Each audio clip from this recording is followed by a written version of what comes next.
A very good evening to you. This is New Year's Eve, or Hogmanay, as we like to talk about it in Scotland. I just want to give you some closing thoughts on my experience of Muslims like us, and more importantly, how it has related to my family life back in Glasgow, because I spent all of my Christmas up in Glasgow. And I really have to say it's cemented the experience for me because obviously, as you'll all remember, I went on TV, BBC Two, on the 12th of December of 2016, and I appeared in a program, Muslims Like Us, and on that program, I came out as gay, and I argued that this doesn't stop me being a Muslim, but I didn't delve too much into anything else than that. It was more a case of stimulating debate. That's the reason I wanted to do what I did, come out as gay in order to stimulate debate and discussion. Because all too often, I think in Islamic communities, we take things as read and then go with that flow and tend to shame people when they might otherwise be very nice, good people.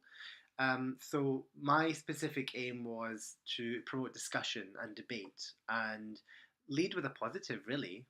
All I did was I came on the show and just got to know everyone on an individual level to kind of basically get to know them as people, and then reveal that or confirm, because actually I've been looking at some YouTube videos and the show again, and I think what happened on the first day is that people actually realized that I was, just from my mannerisms, just from the way I speak, and just generally me. And I'm always being myself. I can't hide who I am, and I can't hide my sexuality really, because I think, well, I'm not saying that every guy is that's a little bit camp like me is gay. I'm just saying that quite often there's a correlation between how camp a guy is and whether they're gay or not, and it's usually the being gay.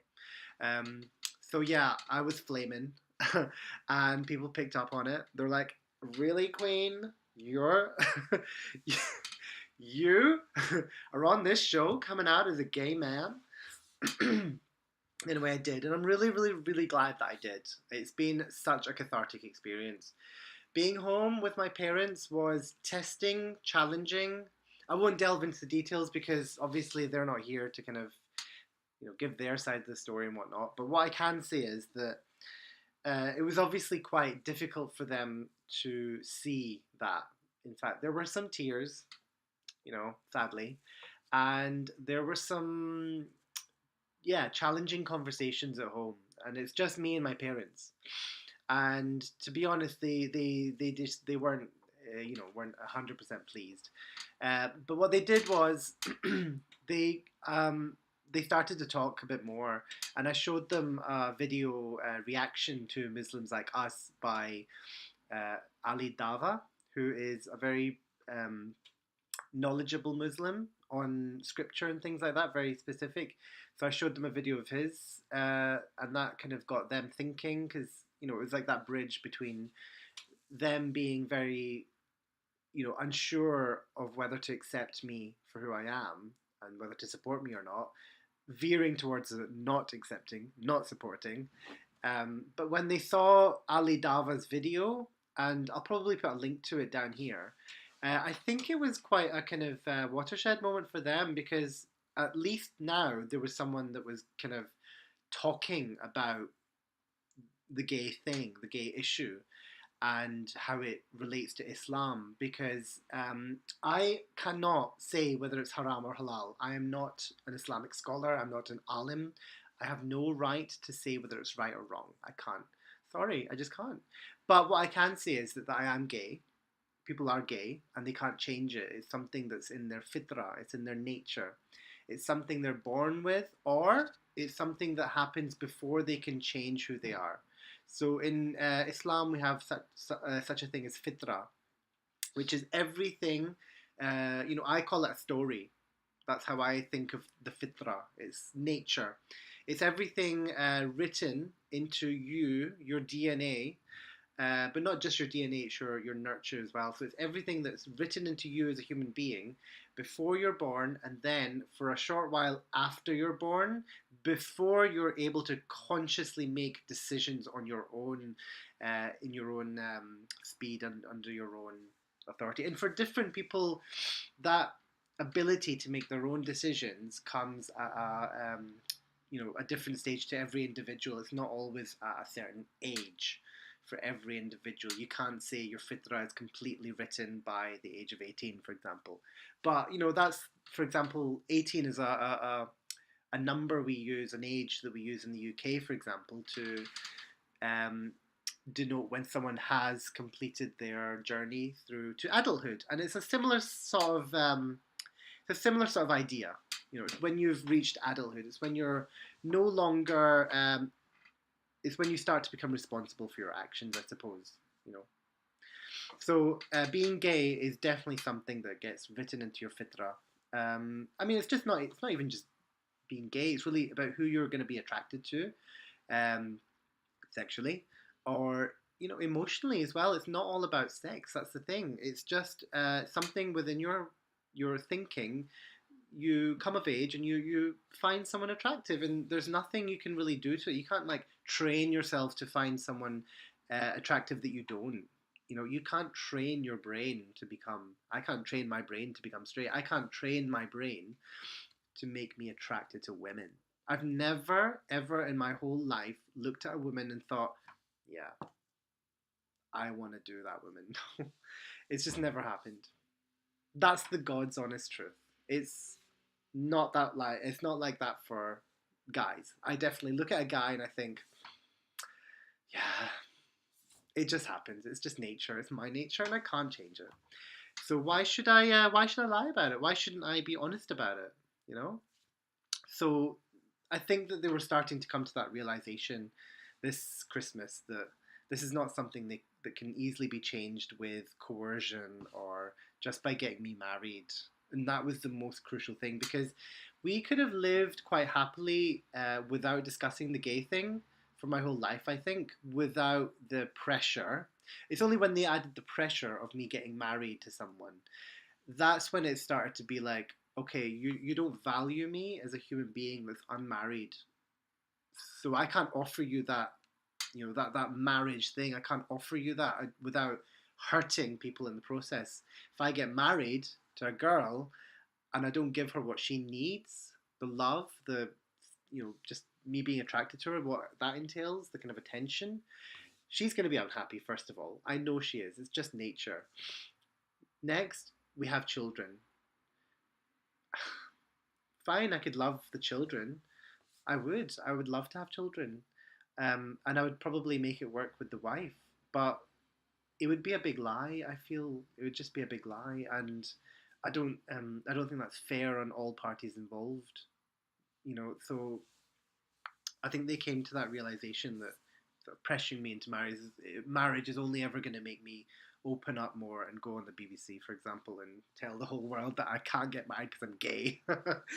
So I try to do it as lovingly as possible. I try to do it as beautifully and happily as possible, because Sorry, I got into flow there, and unfortunately my MacBook is doing the same thing it was doing yesterday and not completing my videos.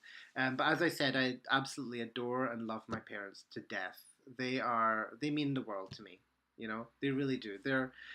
They've always they've always had a funny way of being there for me. A funny way, but a way. And I really didn't want to hurt them, but I had to do this. I had to show, because it got to the stage where they really weren't listening. They were saying, "You're choosing not to marry. You're choosing to hurt us by not marrying. It's your duty to marry.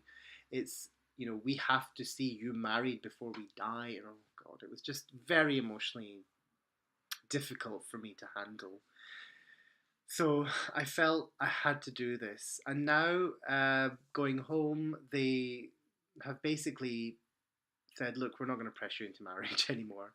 But they equally said, we still don't accept you for who you are. And what can I do? What more can I do? I've done my best. I've done as much as I possibly can to kind of, to gain their acceptance and their support, but they won't give it to me. Fine. Still love them to bits. I don't expect they'll come to my wedding day if I ever find someone on this planet. Um, so it's fine.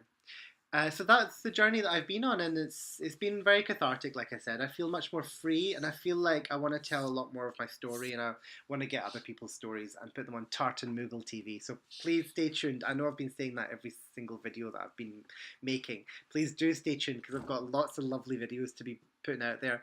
I met some friends while I was in Glasgow. I won't mention their names because they haven't officially said yes to the video yet. But they have a gorgeous story to tell. They are the new millennial love story that's it's going to be really interesting. I think they basically I met my friend. I'm going to call him. I'm going to call him. No, I'm going to call him David. Okay, that's not really his name. But I met David while I was working at the London 2012 Olympic and Paralympic Games. He's Canadian, and he came over to work at the games from Vancouver because the games people they move from games to games. People from Sydney were in the upper echelons of LOCOG, London Organising Committee of the Olympic and Paralympic Games. And there were some people from Melbourne, 2002, I think it was. And anyway, LOCOG, when I worked there, was a fantastic time. It was my first job out of university, and I was working in London, just moved to London, and was working at the Olympic Games. It was really good fun. Met David there. David then, after London 2012, went to work at Glasgow 2014. And I met him when he arrived in Glasgow in 2013, ready to start his job. And I put him up in my parents' house because he had nowhere to stay, and he was making himself at home in Glasgow. And it was there that he was sat in my parents' house, and I think he went on Tinder and he met the person that he's going to be his fiance. So, you know, it was very exciting for him. But to me, that's a millennial story because he was going to be moving from games to games around the world.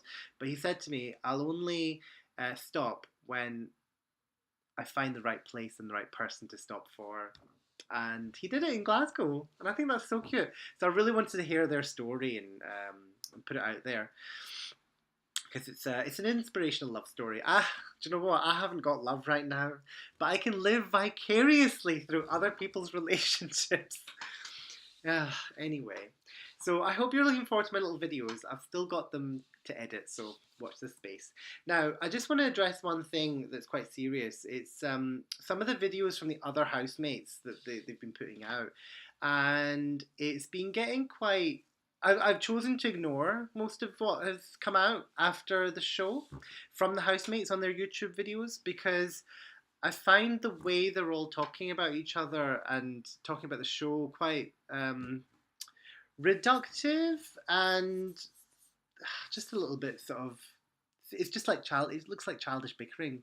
But one thing I've been accused of is talking of African slavery in a positive light. Now, I really want to put this to bed now because it's a horrible thing. Look, I would never, ever paint African slavery, the history of the evil of empire in Africa, in a positive light. I would never do that. Never. And I've been accused of saying that, and it really upsets me. But I think of Homero's words, and I think of them, and she said, I didn't know it was worse to be accused of racism than to actually experience racism.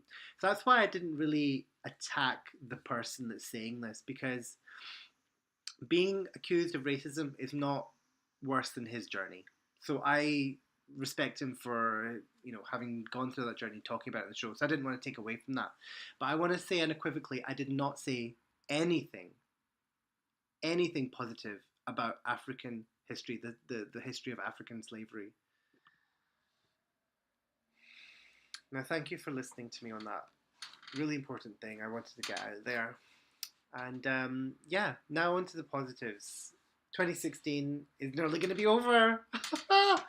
It's been such a strange year. I mean, it's been pretty brutal. We've lost some really good people. We thought it was going to be all over with Prince and David Bowie and Muhammad Ali. But then they take away George Michael and Carrie Fisher and then her mum. This has been an exceptionally strange year. and we have lost a lot of good people. Roll on 2017 and keep on smiling, everyone.